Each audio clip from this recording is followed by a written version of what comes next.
8월 16일입니다. 창세기 25장 1절로 18절 말씀을 가지고 은혜의 연속성이라는 말씀의 제목으로 은혜를 나누겠습니다. 창세기 25장 오늘 우리가 읽은 말씀은 이스라엘 조상 아브라함이 드디어 죽었다는 말씀인데, 아브라함은 우리가 아는 대로 75살 때에 하나님의 부르심을 받았고 드디어 175세에 죽었다는 말씀을 보면은 100년 동안 하나님과 동행하는 믿음의 삶을 살았다고 창세기 기자는 오늘 말씀합니다. 창세기 25장은 아브라함이 이제 죽기 직전에 마지막으로 했던 일들을 보여주고 있는데, 그것은 하나님께서 일찍이 약속하셨던 내용으로, 첫째는 뭐였습니까? 내가 네게 땅을 준다. 그 다음에 두 번째로 하늘의 별처럼 바닷가의 모래처럼 내가 네 자손들을 줄란다. 그래서 첫째는 땅을 주신 것으로서 실제로 하나님께서 아브라함에게 땅을 주셨죠. 아브라함이 차지한 것은요, 막벨라 굴 하나뿐이었거든요. 그런데 그것뿐이었지만, 그러나 후대에 그것 때문에 이스라엘 자손들이 애굽 땅에서 그 땅으로 돌아올 때 근거로서 출애굽했던 백성들의 그 이야기란 말이에요. 내 조상의 씨가 묻혀있던 땅이다. 자, 그러한 내용이 창세기 23장에 설명해 주고 있고, 자, 그 다음 또 하나는 이 자손에 관한 말씀인데, 아들 이삭의 결혼 이야기로 전체가 여러분 보면은요, 67장이나 되는 긴 내용의 말씀이 이야기로 기록되어 있는데, 믿음의 후손을 얻기 위해서 아브라함이 어떻게 합니까? 자기의 본족 가서 믿음의 며느리를 얻게 했다는 그런 스토리가 있습니다. 그리고 오늘 우리들이 살펴는 창세기 25장은 아브라함이 죽기 전에 이제 남은 모든 일들을 정리하는 내용이지만은, 창세기 25장 말씀을 우리가 가만히 읽어보면은요, 그처럼 늙은 그 영감님이 참 주책이구나, 이런 점을 우리가 발견하거든요. 왜 그러냐면은, 여러분, 이삭의 어머니 사라가 127살에 죽었으니까 그 당시 이삭은 37살, 아브라함은 137이란 말이에요. 그래서 사라가 죽고 난 다음에 아브라함의 한 행동을 보면 금방 후처를 얻었다고 그래요.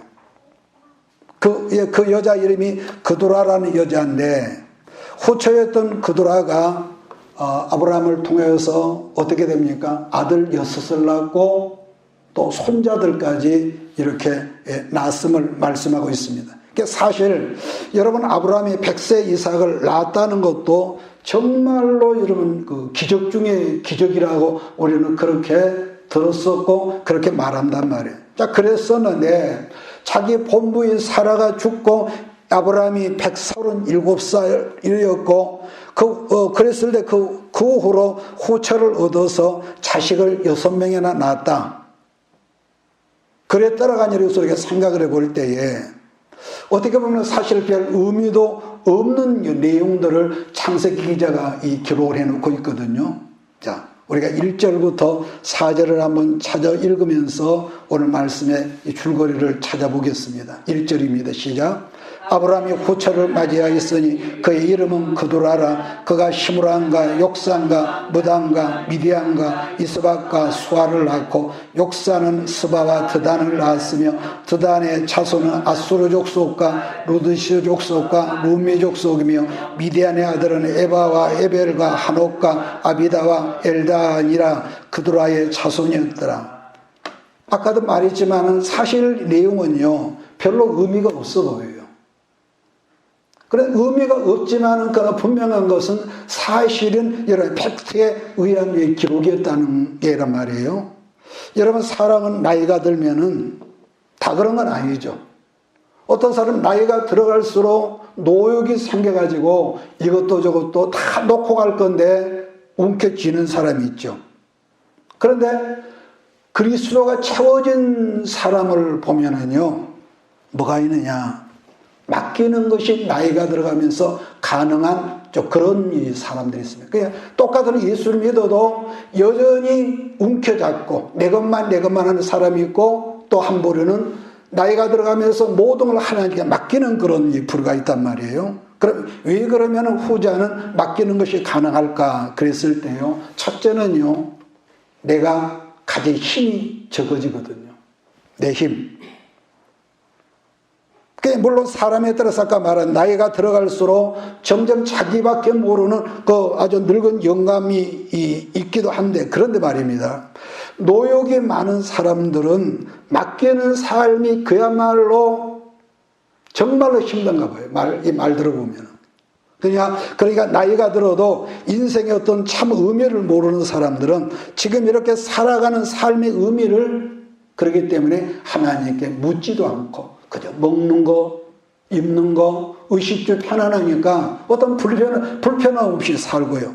그런가 하면은, 보면 우리가 재미라는 것도 젊었을 때 우리가 맛보는 재미하고 나이가 들었을 때 맛보는 재미는요, 차원이 다르거든요. 우리가 젊었을 때 맛보는 재미는요, 어찌 보면은 그때는 하나도 재미가 없었던 일들이 나이가 들어가면서 더 재미가 있는 일들이 있거든요. 예를 들면 젊었을 때 누가 나를 알아주면은, 나한테 잘해주면은, 뭔가를 자꾸 서비스하면은, 이거 재미가 있었어. 그런데 어느 순간부터 나이가 들어가면서 누군가 내게 계속 어떤 서비스를 제공하면은요, 좋으면서도 문제는 뭐냐? 불편한 게 있어요. 참 더 이상하거든요. 그러니까 주고 베풀고 섬기는 삶을 우리가 살면은 나도 몰래 좀 뿌듯하고 재미있고, 그래서 내가 해준 어떤 음식일지라도 누가 맛있게 먹고 맛있습니다 그러면은 그 재미가 있어서 더 힘이 난다고 그러고요. 자, 그런가 하면은 여러분, 우리가 늘 예배를 드리지만은 예배의 마찬가지 말이죠. 예배에 대해서 어떤 진솔한 흥미를 느끼지 못하면은 그런 것 같아요. 제가 볼 때 어떤 인생의 어떤 해석이 그 사람에게는 없어. 해석이 종교는 있지만은, 그러므로 여러분, 우리가 많든지 적든지 해석이 가능할 때에 힘이 생기는 거고, 다른 사람에게 내 안에 들어있는 에너지를 우리가 나눌 수 있다는 거죠. 자, 그런 점에서 본문 성경에서 아브라함이 사라가 죽고 난 후에 후초를 얻어서 6명이나 되는 아들과 여러 손자를 두었다는 말씀을, 여기에서 우리가 어떤 해석을 찾아야 하는데, 별 의미 없는 말을 창세기 기자가 기록하진 않았을 거란 말이에요. 백세의 아들 이삭을 주셨다는 것은 기적 중의 기적이라고 우리가 성경에서 배웠단 말이에요. 자, 그럼 본문에서 아들 이삭을 아들 6명을 또 낳았다는 건 뭐냐고 하면은, 이건 뭐라고 할까요? 이삭을 낳을 사람 분명히 기적이라고 그러고 그랬는데, 그때보다 37, 8년, 40여 년이 가까운 지나간 세월 후에 아들 6을 낳았다. 이게 뭐냐? 우리가 뭐라고 해석을 할까요? 기적의 일상화. 기적의 일상화. 그러니까 분명 백세의 아들 이삭을 낳는 것은 하나님의 큰 은혜, 기적이란 말이에요. 자, 그렇다면 본문 성경의 6 아들 사건이라면은 이걸 뭐라고 하나요? 은혜의 확대성이라고 그러죠. 오늘 이렇게 좀 말할까요? 은혜의 확대성인데 무슨 말이냐면은 하나님께서요, 어느 순간에 그 사람을 향해서 문을 여시잖아요. 문을 여시면은 그 한 번으로 그 은혜의 문이 끝나는 게 아니라 은혜의 연속성. 오늘 말씀의 제목입니다. 제 말 이해하십니까? 한 번으로 끝나는 것이 아니라 문을 열면은 은혜의 연속성, 지속성, 확대성. 그러니까 처음에는 한 예로 이스라엘이 출애굽에서 광야에서 만나를 처음 그들이 됐을 때 어땠을까요? 그 느낌으로 이렇게 상상을 해보자고요. 와, 맨 하늘에서 이 음식 만나가 내리다니 얼마나 그들의 감격하고 기적적인 것이라고 그렇게 말했겠냐는 말이에요. 오죽하면은 꿀섞은 과자 같고 그런 말이 있겠습니까? 그런데 그 만나가 그날 한 번으로 끝난 게 아니라 은혜가 일상적으로 연속되어지는 삶을 40년 동안 지속됐다는 것을 우리가 한번 생각을 해보자는 거예요. 자, 그러면은 이런 은혜는 아브라함과 이스라엘 백성에게만 있었냐? 그게 아니라 여러분과 내게도 어느 순간에 우리가 간절히 찾고 두드리던 은혜의 문이 열리게 되면 그 한 번 사건으로 끝나는 게 아니라 연속적으로 여러분에게도 나타날 줄 믿습니다. 이게 신앙이란 말이에요. 이게 믿음의 역사고. 사무엘하 22장을 보면은요, 다윗 왕의 말년의 내용이거든요. 거기 보면은 22장 7절 보면 이런 말이 있습니다. 내가 환난 중에서 여호와께 아뢰며 나의 하나님께 아뢰었더니 그가 그의 성소 성전에서 내 소리를 들으시며 나의 부르짖음이 그의 귀에 들렸다는 이 표현이 있습니다. 여러분, 성령의 사람에게 크고 작은 시험이나 환난은 알고 보면은 또 다른 하나님의 은혜를 불러들여오는 하나의 불소식이라는 것인데, 그것 때문에 실은 우리가 기도의 폭이 넓어지고 그 불소식이나 환난 때문에 우리가 기도가 항상 겉돌던 사람이 안으로 쑥 들어가고요. 그랬더니 하나님 그 기도를 들으시고 어떤 응답을 다윗에게 주셨다냐면요, 22장 사무엘하 20절 보니까 나를 또 그랬습니다. 또 넓은 곳으로 인도하시고 나를 기뻐하심으로 구원하셨도다. 그 다음에 36절 37절에서 주께서 또 주의 구원의 방패를 내게 주셨으며 주의 온유함이 나를 크게 하셨나이다. 내 걸음을 넓게 하셨고 내 발이 미끄러지지 않게 하셨나이다라는 그런 말씀이 있었습니다. 사랑하는 여러분, 모든 능력, 모든 축복은 오직 하나님께 있음을 여러분 믿고 기도하는 일에 우리가 금년 한 해를 점심 열려가면서 하늘이 열려지는 은혜의 역사가 여러분과 여러분의 가정과 우리 교회 속에 임하기를 주의로 축복합니다. 제가 왜 이렇게 말씀하냐, 아무리 돈이 많은 부부라 할지라도 그 관계는요, 일단 부부 속의 관계는 대화가 끊어져 버린 부부는요, 명칭은 여러분 그 부부지만은 이미 남남이라고 해도 여러분 과언이 아니죠. 그러잖아요. 반대로 생활은 여전히 어제나 오늘이나 아슬아슬하지만은 서로 이해하고 서로 격려하고 서로 지지하는 대화가 있으면 그런 부분은 비록 여러분 환경은 답답하고 꼬이는 거 있지만 끄떡없듯이 하나님의 은혜가요, 어느 순간에 목말라 하던 여러분에게 열려지는 순간 그 한 번으로 끝나는 것이 아니라 세상 끝날까지 연속적으로 반복된다는 그 약속을 믿으십시오. 이건 제 말이 아니라 성경이 이렇게 말씀하거든요. 여러분, 그래요. 은혜가 임하기 전까지는 사실 세상상 모든 게 불가능해 보이고, 누가 어떤 말하면 그런 간증을 듣고 어떤 사람들이 복을 받아서 그런 은혜를 입었을까? 나하고는 하나님의 은혜가 상관이 없나 봐. 그랬던 사람에게 어느 날 하늘이 열리고 그 사람에게 여러분 엄청난 은혜의 역사가 임해졌을 때에 그 한 예가 사무엘의 어머니 여러분 한나 사건인데요. 아예 사무엘이 태어나기 전까지는 어떻습니까? 그 가문의 배경을 보면은 그 분인나라는 그 첩으로 들어온 여자 아주머니가 얼마나 한나를 힘들게 하지 않습니까? 자기는 결혼하자마자 후처로 들어오자마자 아들을 뽕뽕뽕 낳는데 본부인 한나가 아들을 커녕 딸도 못 낳으니까 막 조롱하고 막 엄청난 스트레스를 주고 그랬거든요. 그런데 오늘은 이 문제를 좀 이렇게 한번 생각을 해보자고요. 예를 들어서 분인나의 핍박과 멸시 천대가 없었다면은 한나가 탄식하면서 마치 술 먹고 술 지정하는 술 취한 여자처럼 울부짖고 기도했을까요? 저는 그것이 그렇지는 않다고 봅니다. 하나님은요, 하나님 분명한 뜻이 어떤 사람이 있다가 할지라도 우리 기도를 통해서 그럴지라도 기도해라.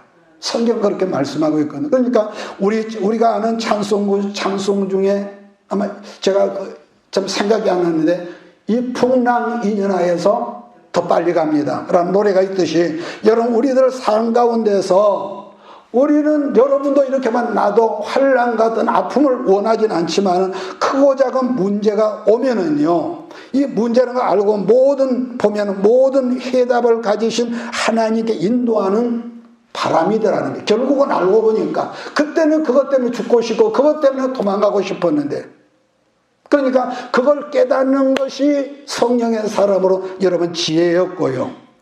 그러니까 반복하지만은 한나에게 어느 순간에 은혜의 바람이 불게 되니까 모든 것이 자기는 그랬겠죠. 어떤 여자는 복이 많아서 시집 오자마자 저렇게 아들을 뽕뽕뽕 낳는데 나는 어쩌면 이렇게 복이 없어서, 나는 결혼한 지 오래됐지만 나는 이렇게 인기가 없을까? 불가능하단 말이에요.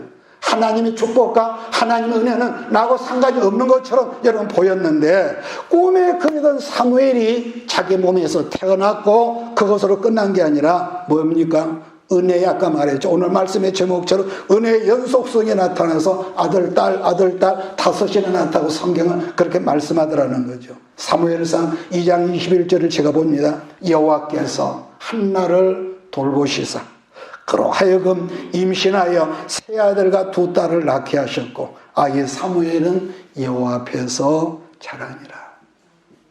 하나님께 드리고 났더니, 하나님께 맡기고 났더니 인간적으로는 처음에 얼마나 그 아들이 보고 싶었을까요? 그 아이가 얼마나 부모가 그리웠을까? 조그마한 꼬마가. 우리는 그랬더라고 말지만 그 인간적인 감성을 생각해 보자고요. 또 하나는 출애굽할 때 아까 언급했다 하늘에서 만나가 내렸다는 것이 여러분 보통 일이겠습니까? 그것이 멀쩡한 하늘에서 아무것도 없는데 광야에서, 그걸 우리는 기적이라고 말하거든요. 그런데 여기서 우리가 조심할 것은 은혜의 문이 열려지지 않아서 늘 제가 하는 말이죠. 힘이 없을 때는 겸손해. 왜? 내가 힘이 없으니까. 그런데 힘이 주어지고 나서 은혜의 연속성이 될 때 우리는 헛짓거리라고 헛소리라고 헛생각을 하고 하나님 앞에 망령된 짓을 할 수 있단 말이에요. 그래서 은혜의 연속성이 있을 때 우리가 조심하라는 건데, 왜냐? 아까 언급했죠.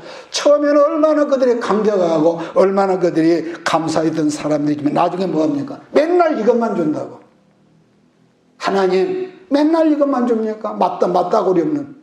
애굽에서 우리가 고기도 먹고 부초도 먹고 수박도 먹었는데 불평하고 원망하거든요. 여러분요, 그러므로 어떤 점에서는 하나님의 사랑에 불평하고 원망하면은 틀림없이 감사를 잃어버리면은 여러분에게도 내게도 여러분 불뱀이 찾아온다는 것을 잊지 말기를 당부합니다. 왜냐? 성령의 사람 그게 있어요.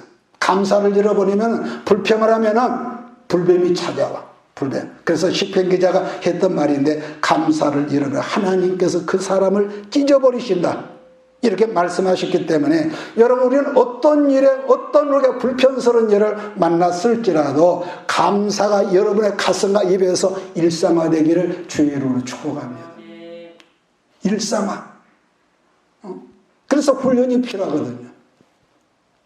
반복하지만은 하나님을 의지하는 백성들에게 처음에는 그것이 분명 기적이었단 말이에요. 여러분 그렇지 않겠어요? 지금까지 갈망하고 소원하고 꿈에 그려도 어떤 일이 이어지니까 기적이 얼마나 감격했죠.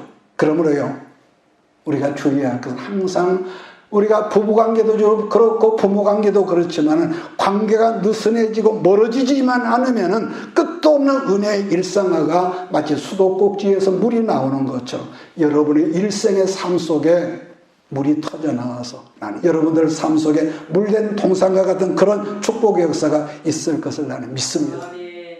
반복하지만은 우리 하나님께서 여러 나를 훈련하시고 광야 속에 집어넣으시고 답답하게 하는 것은 우리를 고생하게 하는 게 하나님 목적의 뜻이 아니라 우리를 그릇다운 그릇 만드는 목적이가 있단 말이에요. 우리는 겨우 밥이나 먹고 이것뿐이지만은 우리 하나님의 뜻은 아니야. 너를 내가 크게 쓸 거야. 크게 쓸 거야. 내가 네 그릇을 크게 만들 거야.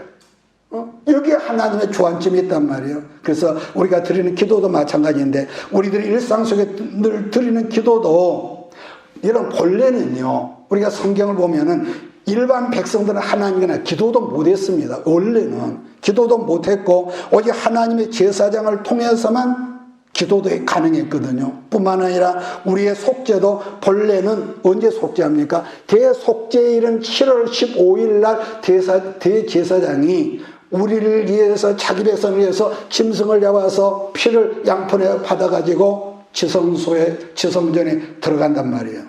그랬는데 뭐 성경에는 죽었단 말은 없지만은 대제사장이 자기가 회개하지 않는 가운데서 지은 죄가 숨겨진 죄가 있어 범죄한 사람이었다면은 그 지성소 안에서 즉살하게 되어 있다는 것이 구약의 율법이었거든요. 그래서 우리가 성경을 보면 대제사장이 지성전 안으로 들어갈 때는 자기 입는 가운 거기다 길다란 여러분 밧줄을 허리에 묶고 그 대제사장이 입은 가운 치마 아래쪽에 석류로 만든 여러분 그 금방울 같이 그걸 방울을 달아서 그 안에서 제사장이 집례하고 움직이면 뭐합니까? 밖에서 달랑달랑 소리가 나면 아 우리 제사장님이 지금 집례를 하고 계시구나. 그랬는데 어느 순간에 아무런 소리가 나지 않으면 이 사람 죽었네 그러면서 줄을 나베 잡아서 끌어내게 했다는 그런 말씀을 보는 거죠. 그러므로 일반 백성은 상상할 수도 없을 정도로 무시무시한 것이 여러분 그 하나님의 성전이었습니다. 그랬었는데 예수 그리스도 십자가 보혈로 율법의 모든 제사를 예수님께서 끝내셨기 때문에 이제 우리들은 빈부귀천을 막론하고 누구든지 예수를 믿는 사람들은 하나님께 나갈 수 있는 기도할 수 있는 길이 열어졌기 때문에 예수님이 땅에 오셔서 내가 길이요 진리요 생명이다. 나로 말미암지 않고는 누구라도 하나님께로 갈 수 있는 길이 없다는 거예요. 그래서 그런 내용을 알고 보면은요, 우리가 기도한다는 것 자체가 기적이거든요. 알고 보면은, 그랬는데 사람들이 그걸 모르고 이 모든 일상화돼 버리니까 기도하는 것에 우리가 인색해지고 사실 그렇거든요. 히브리서 10장 19절에 제가 있습니다. 그러므로 형제들아 우리가 예수의 피를 힘입어 성소에 들어갈 담력을 얻었나니 그 길은 우리를 위하여 휘장 가운데 열어놓으신 새로운 살 길이요 휘장은 곧 그의 육체니라고 그랬습니다. 예수님 십자가 때문에 우리들이 하나님께 직접 기도할 수 있는 길이 열려졌다고 성경 말씀한단 말이에요.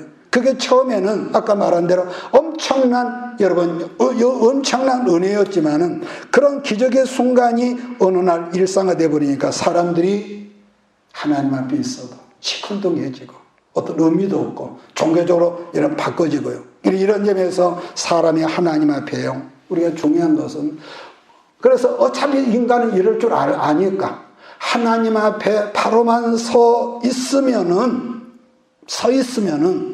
역사가 일어나. 그러면은 바르게 서 있는 기준이 뭐냐고 묻는다면은요. 언제나 항상 하나님께 감사하는 마음을 잃지 마십시오. 믿습니까? 감사하는 마음. 내가 여러분은 아침에 일어났을 때 그 불과 몇 초지만 어젯밤 내가 죽지 않고 내 가족들이 감사합니다. 이게 하나의 일상화시킬 감사의 일상. 우리들이 오늘 그래서 주일날 잊지 말아야 할 것은요. 우리 하나님은 단 한 번으로 관계가 이어지는 사람, 예수 피로 말미암아 관계가 이어지는 사람들 어느 순간에 문이 열어지면은 한 번으로 복 주시는 끝나는 게 아니라 성경 뭐랍니까? 이 세상 끝날까지 요한복음 10장을 보면은 뭐라고 하죠? 내가 온 것은 양으로 생명을 얻게 하고 첫 번째거든요. 내가 내 양으로 생명을 얻게. 두 번째는 뭡니까? 더 풍성하게 얻게 하는 것이라. 하나님의 속성은 우리가 특별한 어떤 사명이 없는 안에는요, 풍성하고. 믿습니까? 그런데 그 풍성함 속에 뭐가 있다고요? 책임감과 사명과 의무감이 있다. 나 혼자 기껏 잘 먹고, 우리 집 잘 먹고, 우리 교회 잘 되고, 이러면은 그건 좁쌀 영감, 부자 영감인 거죠. 반복하지만은 하나님의 은혜는 확장성과 지속성이기 때문에 하나님의 본능, 이게 부모 마음하고 똑같단 말이에요. 자녀들은 이렇게 공유하지만 부모의 마음은 더 많이, 더 크게, 더 지속적으로, 더 많이 믿습니까? 그러니까 부모 마음을 말하는 우리 하나님의 속성이 그렇단 말이에요. 그러므로요, 아브라함은 이삭의 기적뿐만 아니라 그 후로도 계속 은혜가 끊어지지 않은 일상을 살았다는 것을 25장에서 창세기가 말씀해 주기 때문에 나는 여러분의 인생도 이 세상 끝나서 죽는 순간까지 은혜의 연속성이 되기를 예수님으로 축복합니다.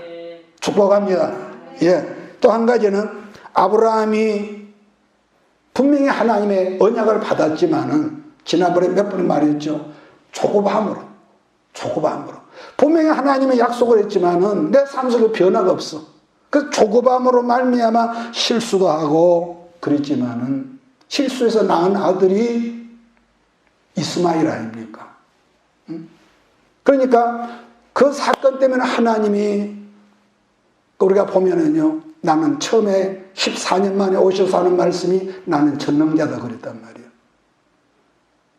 그런데 아브라함이 실수한 것까지도 하나님께 맡겨드렸더니 하나님과 실수함을 책임져 주셨다는 것을 오늘 본문 말씀에서 우리에게 여러분 말씀한단 말이에요. 여러분 성경을 읽어보면은 솔직히 아브라함이 인격이 고매했다거나 오직 자기 아내 여자 하나만을 바라보는 순정남이었다거나 여러분 그런 면은요 눈꼽만큼도 없습니다. 그러잖아요. 그 상황 속에서 이렇게 말하면 시간이 오래간 생략합시다. 어쨌든 좋은 인품이 아니야. 인품이. 그러니까 지난 시간에 언급했지만은 인간은 하나님께 어떤 모양으로 쓰임을 받았든지요. 밝은 면도 있지만은 어두운 면도 여러분 있다 했거든요. 그런데 하나님은 그림자가 없지만은 인간은 누구를 막론하고 다 그림자가 있습니다. 단지 내가 그 사람 좋게 볼 뿐이지. 그렇잖아요. 이게 무슨 말이냐면은 아브라함처럼 귀하게 쓰임받는 사람도 그냥 인간이었다. 야고보서 1장 17절을 제가 읽습니다.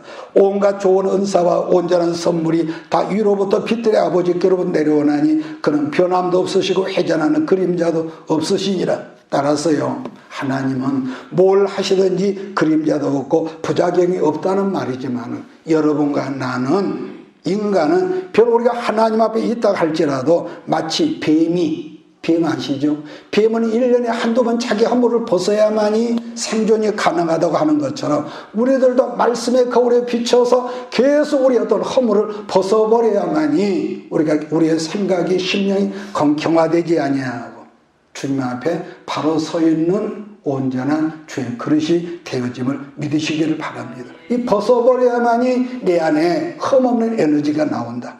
자, 그 다음 25장 12절부터는요 아브라함의 실수와 그림자가 더불어 나타나고 있는데 그것은 아까 언급했던 애굽 여자 하갈을 통해서 태어난 이스라엘 문제이지만 그는 하나님은 내게 맡기라 했다는 거죠. 내게 맡기라. 마찬가지로 우리들의 삶의 모든 문제도 하나님께 맡기기만 하면은 나의 허물과 내 능력으로 해결하지 못한 문제일지라도 하나님께서 처리하신다.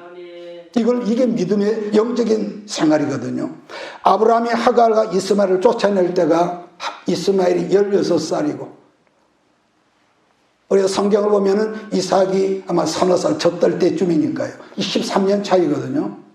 아이들은 보통 그런데요. 사춘기가 되면은 그때 부모를 제일 많이 닮는데요. 그런 아들을 하나님은 내가 책임질 테니까 사라의 말대로 아브라함을 쫓아내라. 그랬습니다. 아브라함이 이스라엘 문제로 고민을 많이 했다고 성경은 여러분 나오네요. 그런데도 아브라함이 하나님 말씀을 의지하고 이스마엘을 쫓아냈다고 그랬습니다. 자, 그 다음은 이따도 언급하죠. 그두라를 통해서 태어난 6명의 서자들을 다 내보냈단 말씀하거든요. 여러분 사람이란 누구든지 결정적으로 힘든 단계가 감정처리 단계죠. 감정처리. 경우에 따라서 그것이 혈기로 나올 때가 있고 경우에 따라서 그것이 연민으로 사랑으로 애정으로 이 감정처리가 그렇게 나올 수가 있지만은 그런데 이것을 그걸 처리해야 네가 돼. 그런데 이렇게 말하는 나도 우리가 지난 몇 월일 날이요? 막 나한테 욕한 사람. 수요일 날. 그게 그 술 쳐가지고 온갖 욕을 하는 사람을 아무렇지도 않게 생각한다는 것은요. 그건 솔직히 쉽지 않습니다. 그런데도 아브라함은 자기 안에서 솟구치는 그 불쌍한 연민의 감정을 따르지 않았단 말이에요. 100살이 돼가지고 이제는 딱 이삭이고 어쨌든 자기 시니까 서너 살까지 키우는 그 아들을 쫓아내라고 그러니까 고민하지 않았다? 그건 여러분 너무 그 얄팍한 생각이죠. 절대로 쉽지 않았을 겁니다. 그도 사람이었기 때문에 아마 죽을 만큼 성경에 언급했지만은 아들을 쫓아낸다는 것이 결코 쉽지 않았겠죠. 그런데도 성경에는 없지만은 아브라함이 자기 안에 감정을 따르지 않고 하나님 말씀을 따라 결정하다는 것인데, 어찌 보면은 지나치게 아브라함은요 순종한다는 매정하게 보이지만은 결국에는 말씀을 따라 순종했다는 거거든요. 그런데 알고 보면 여러분 그것이 진짜 지혜라는 거. 알고 보면은 만일에 아브라함이 자기 감정을 따랐다면은 아마 조만간에 이복 형제들과 이삭이 엄청나게 부딪히는 사건들이 일어나지 않았겠습니까? 지금도 그런데, 지금도 이 아랍계가 우리가 칼라들 이스라엘 너희는 서자들이다 이런다지 않습니까? 그런데 하나님 말씀을 따랐더니 훗날에도 갈등이 전혀 없이 사전에 예방을 시키는 이런 역사를 하나님이 아브라함으로 순종케 했다는 거죠. 그러면 왜 그것이 가능했냐 그러면은 하나님께서 그들을 책임져 주신다 했기 때문에 그것이 가능했다.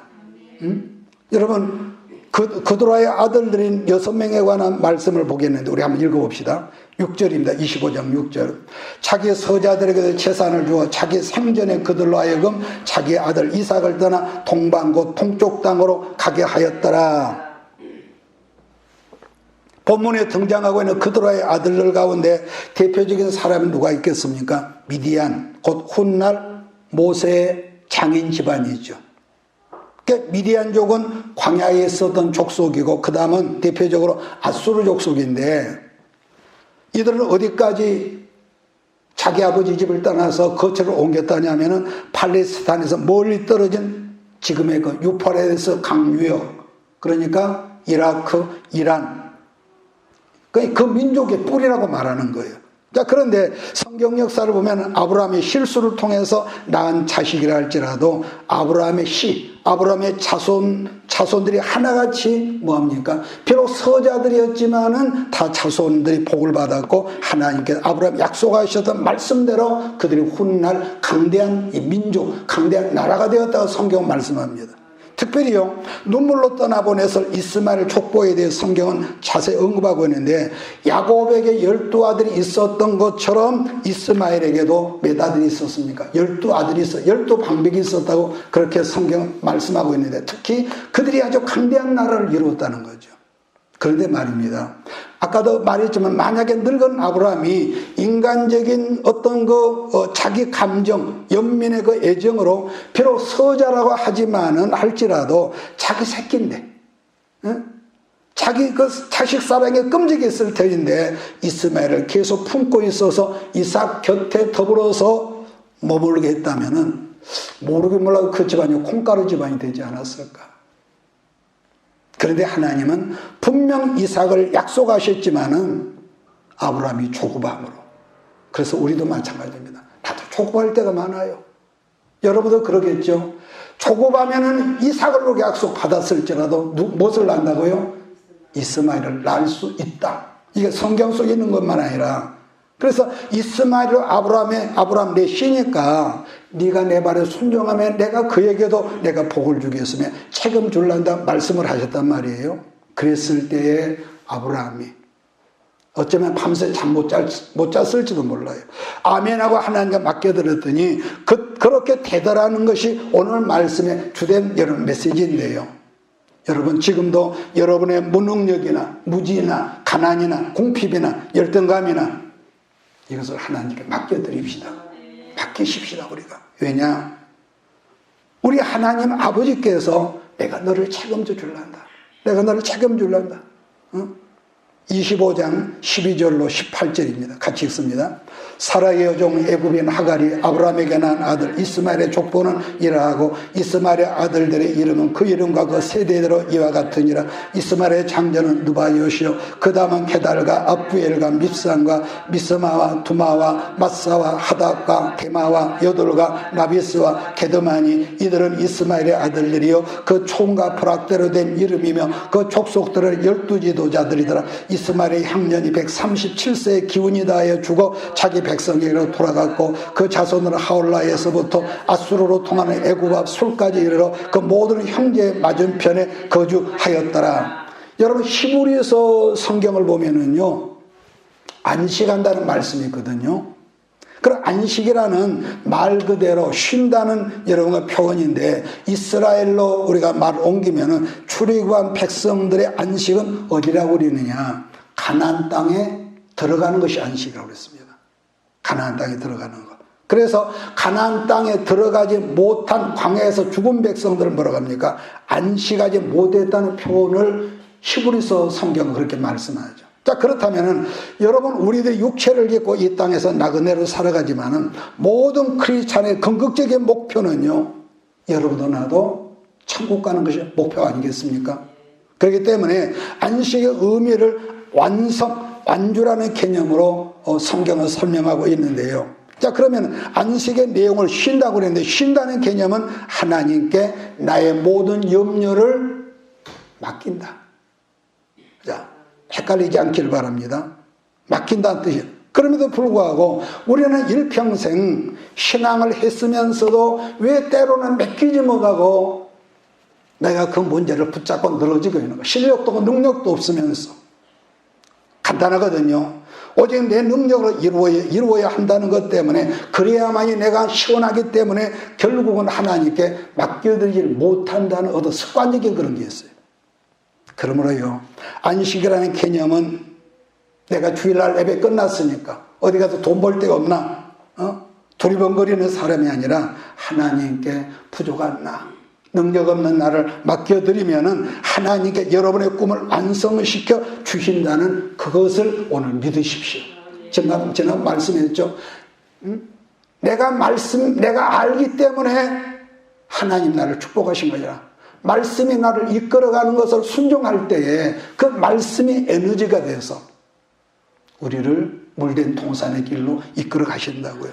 예를 든다면은 여러분과 내가 어떤 사람이 바쁘고 시간이 없어서 예배를 빠진 사람들의 말을 들어보면은 공통적으로 내가 일을 더 많이 해야 하고 내가 돈을 더 많이 해야 하고 그러니까 자기가 그 일을 완성시켜 된다는 것을 자기가 믿는 사람인 거예요. 자기가. 그런 사람은요 놀면서도 사실 쉼이 없는 사람이 할 것이기 때문에 그런 사람은 어떻게 보면 노예죠. 노예. 응? 세상 사람들은 안 쉬고 열심히 일하는 것이 능력이라고 했지만 성령의 사람은요 쉬는 것 자체가 능력이라고 말씀합니다. 왜? 맡겨드렸으니까. 내 삶 속에 아무런 어떤 변화도 없고 달라진 것도 없지만은 말씀대로 내게 맡겨라. 내가 해줄게. 응? 그러면 우리들이 왜 쉽니까? 하나님께 나를 맡겼잖아요. 내 인생을 맡겼잖아요. 그 예로 우리 예수님 마가복음 4장 27절에서 씨 뿌리는 비유에서 그런 말씀을 하시는데요. 그가 밤낮 자고 쉬고 깨고 하는 중에 씨가 나서 자라되 어떻게 그렇게 되는지 알지 못하지 않니? 그런 말이 있거든요. 그러므로요 피조물은 우리들이 창조주 하나님께 믿음으로 맡겨드리면은 전능하신 하나님께서 우리를 위해서 일하신다는 것을 믿으십시오. 믿으십시오. 우리 몸에서 태어나는 사랑하는 내 자식도 부모가 그 아이를 위해서 뭔가를 해보겠다면서 눈만 뜨면 닥달하는 부모들이 있잖아요. 눈만 뜨면 가만두지 닥달하며 야단을 해보지만은 아무리 부모가 그 아이를 닥달하지만은 부모 뜻대로 되는 자식이 얼마나 있더냔 말이에요. 오려도 주눅 들리고 눈치나 살살 보고. 그러나 부모가 비록 내가 부모된 내가 능력도 없고 내가 실력도 없고 아무런 내가 울타리가 되줄 만은 없을지라도 하나님 내 자식들을 하나님께 맡겨드립니다. 그리고 나서 그 자녀가 간절한 기도가 있으면 뭐라고 하겠습니까? 알았어. 내가 하나. 하나님이 일하시는 걸 우리가 보게 된단 말입니다. 여러분 극성스러운 그래서 우리가 지금 마지막으로 알 것은 극성스러운 지금 엄마 지금 아버지의 손이 어떤 우리 자식들을 완성시키는 게 아니라 하나님이 완성시킨다는 걸 믿으십시오. 하나님이 하다못해 여러분 옛날 우리가 봤던 만화책 있지 않습니까? 만화책을 보면은 부모가 이 아들을 성부시키기 위해서 저 산속에서 돌을 따고 도사님에게 그 아들을 맡겼어. 그럼 맡기면은 그 뒤날부터 밥에 날리고 물기를 날리고 청소하고 마당 쓸고 그리고 나서 칼 쓰는 법, 활 쏘는 법, 그 다음에 공부하는 거. 그렇게 해서 그 도사님에게 맡겨줬더니 우리 아들이 성공했어. 그 만화책에 그런 것 있단 말이에요. 그러면 우리 오늘 이 시간 알아야 하는 것은 내가 아무리 그렇다고 뭐 하늘 쳐도 있으란 그런 의미가 아니지만은 내가 고민하고 힘쓰고 애를 쓰지만은 내 손에서나 여러분의 손에서는 절대로 작품이 안 나온다는 걸 믿으시기 바랍니다. 우리는 작품을 만드는 재주가 없어요. 이걸 오늘 본 말씀 주는 그 의미란 말이에요. 할렐루야. 그래서 우리 주변에서도 여러분 책임감이 강한 사람들을 보셔서 참 책임감이 강해. 근데 분명한 것은요, 그 사람의 책임감이 인생을 책임지는 건 아니거든요. 절대로 아닙니다. 오직 하나님께 맡겨드리면은 하나님이 책임지시고, 그러나 내가 그분을 아버지라고 하더라도 맡기지 않으면은 하나님도 안 하셔. 그래서 우리가 공감복음에 보면은 이 예수님께서 어떤 질병을 치료하실 때 네가 이걸 믿니? 그 문제를 가지고 왔단 말이야. 예수님께 내가 너한테 뭘 해주기를 원하니? 뻔한데. 그러면 이 사람은 그걸 뻔히 알면서 물어보십니까? 예를 들어서 그러지 않겠어요? 근데 하나님은 물어보시고 네가 믿니? 이렇게 하시더라는 거. 모든 부모는 잘났든 못났든 내 자식이 잘 되면 좋고, 실수하고 어긋나면은 말은 안 하지만 속 터지고 간절한 소망이 있지만은 그럼에도 불구하고 하나님께 맡겨드리지 않으면은 전능하신 하나님 아무런 일도 행하실 수 없다고 성경은 말씀해요. 제 말을 믿고 공감이 되십니까? 이거 믿습니다 차원이 아니라 공감이 돼야 하거든요. 그러니까 우리 목회자도 마찬가지 것은 하나님이 이 교회를 내게 맡겨주셨으니까 어찌하든 부분시켜서 책임감 안수를 해야겠다면은 인간적으로는 참 책임감이 강한 목사야 칭찬 들을지 모르지만은요, 과연 그럴까요? 어림 택도 없는 소리라고 좀 말하고 싶어요.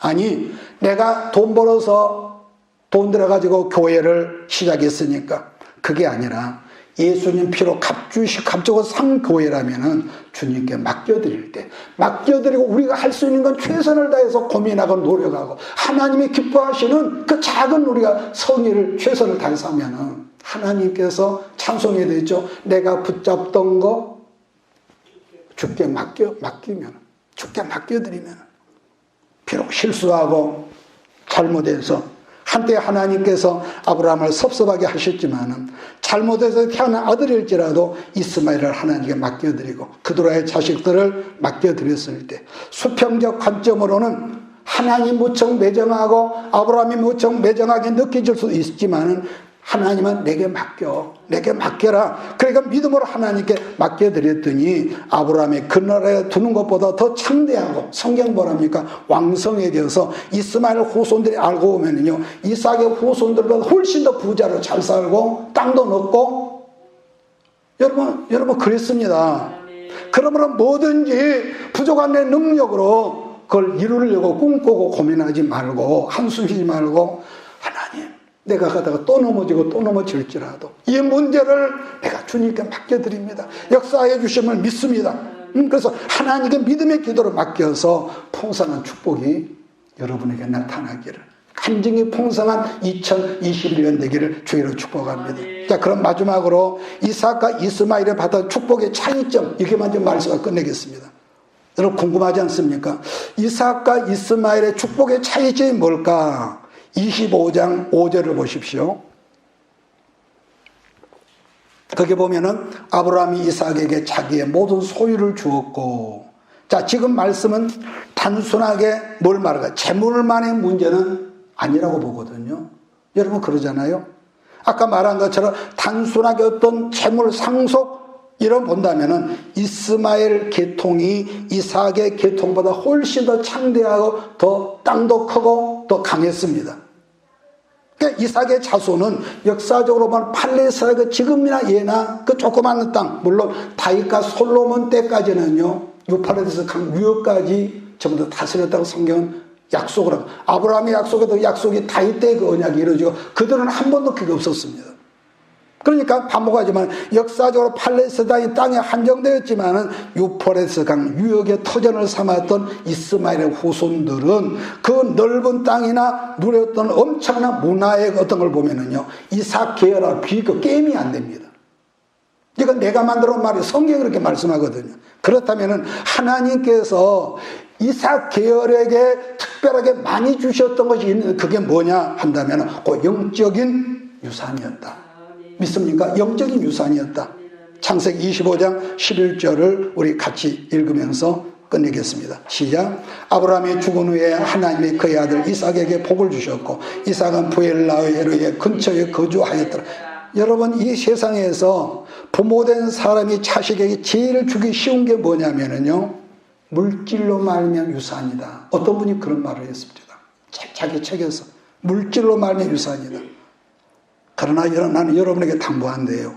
영적인 유산이고 믿음의 유산을 나는 물려줄 수 있는 저와 여러분 되기를 주님으로 축복합니다. 영적인 유산. 부모가 자식들에게 재물을 많이 물려줘서 그 자식이 잘 된다는 보장은 없습니다. 오히려 힘들고 어렵고 가난도 맛보고 때로 멸시도 맛보고, 쉽게 말해서 인생의 쓴맛 단맛을 맛본 사람은 물질이 얼마나 귀하고 자기 땀을 흘렸기 때문에 의미를 아는데, 아무런 공로 없이 그 예가 이런 솔로몬이지 않습니까? 다윗은 기름 부음을 받던 코라는 순간부터 계속 어려움에 시험에 강하게 있었지만 솔로몬은 아버지 은택으로 말하면 전혀 그런 게 없었거든요. 그래서 그가 분명히 하나님의 복을 받았지만은 몇 년 안 가서 변질되버린 역사가 있었던 것처럼요. 물론 어느 정도의 재산을 물려주면은 더 잘 되는 경우도 있겠죠. 왜냐하면 울타리가 있으니까. 그러나 재물의 유산은요, 가장 이 저소한 유산이라는 것이기 때문에 그 영적인 유산이며 믿음의 유산을 크게 남겨줘요. 그래서 유대인 그 탈무드에 뭐 이런 말이 있습니다. 쉽게 말해서 고개 몇 마리 자식에게 주지 말고 고기를 잡는 법을 가르쳐줘라. 이런 이 말씀이 있거든요. 그래서 만약 나와 여러분이 자식들을 위해서 재물을 많이 남기고 죽었다면은 어떨까? 오늘 말씀 들어보면은 100% 그 아들, 딸은 이스마엘 계통을 만들 수밖에 없다. 물론 사람들 속에는 주집 자손들 부자로 잘 살아. 이것뿐이거든요. 그래서 이 시간 마지막으로 생각해야 하는 것은 내 자식을 이삭을 만들 것인지 내 자식을 이스마엘을 만들 것인지 우리가 부모된 우리로서는 항상 이 문제를 고민하라는 거. 여러분의 아이들이 아무리 명석하고 우리 아들, 딸은 똑똑하고 영리하고 지혜롭고 누집 아들은 다 떨어지는 우리 아들, 딸은 명문대에 들어가고 학위 받고 그렇게 자랑단지가 터졌다 할지라도 어려서부터 하나님의 말씀을 떠나서 살게 방치하면은 100% 그 아이는 이스마엘이 될 것을 저는 예언을 하겠습니다. 여러분 그러잖아요. 그런지는 나는 우리의 교회가 이삭을 많이 키우는 영적 교회가 되기를 주님으로 축복합니다. 오늘 말씀의 결론인데, 하나님의 은혜는 일단 은혜가 열려지기까지 힘들고 나하고는 상관이 없을까? 왜 누구는 그렇게 응답도 빨리 받는데 왜 나는 이렇게 응답이 더들까? 이런 좌절과 낭만 그랬는데, 일단 어느 순간에 그 사람에게 은혜의 문이, 하늘 문이 열리기 시작했으면 절대로 그 한 번으로 끝나지 않는 걸 믿으십시오. 지속성, 은혜의 연속성. 일단 하늘이 열리기 시작하면 기적이 일상화되고 은혜가 일상화된다는 거죠. 이건 내 말이 아닙니다.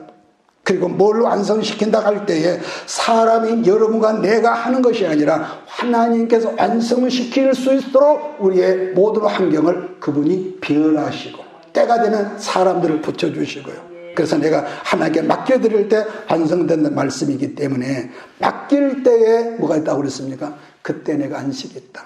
돈이 많아져서 안식이 있다는 게 아니에요. 맡겨드릴 때 이게 성령의 사람이고 이게 말씀 안에 있는 사람이란 말이에요. 그래서 내가 하나님께 맡겨드리는 것 중에 대표적인 것이라면은 아까 그랬죠. 우리 자식들을 하나님께 맡깁니다.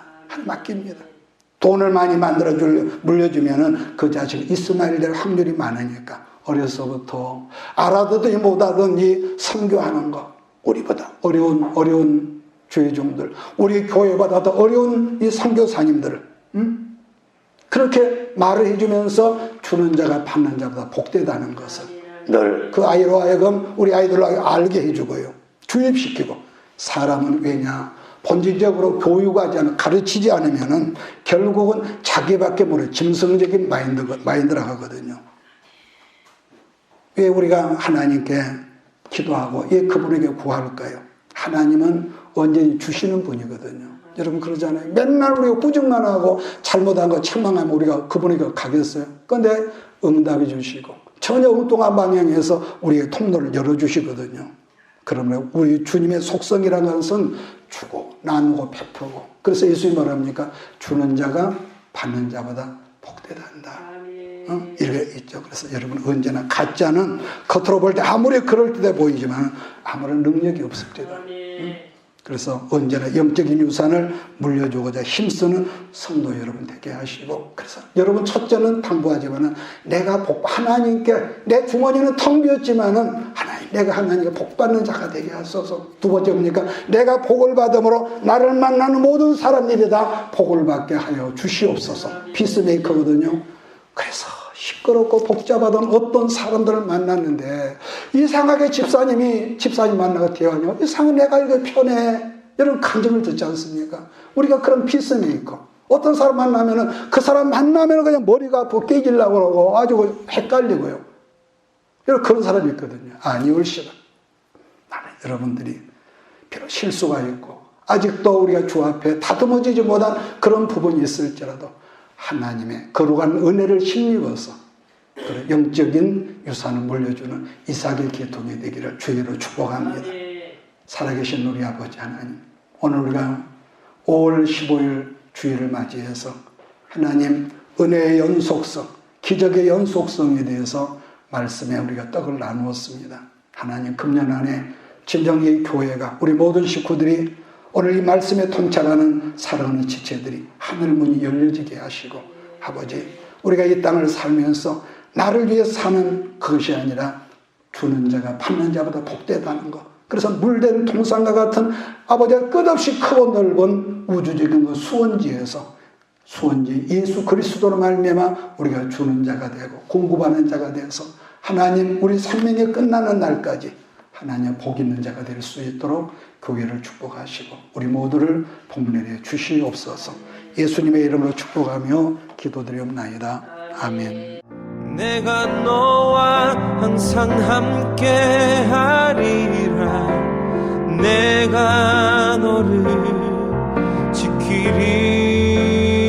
지키리라. 실망치 말고 나를 보아라. 나는 너의 하나님이라. 실망치 말고 나를 보아라. 나는 너의 하나님이라.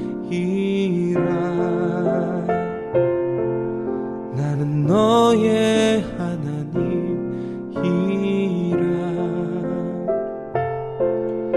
나는 너의 하나님이라.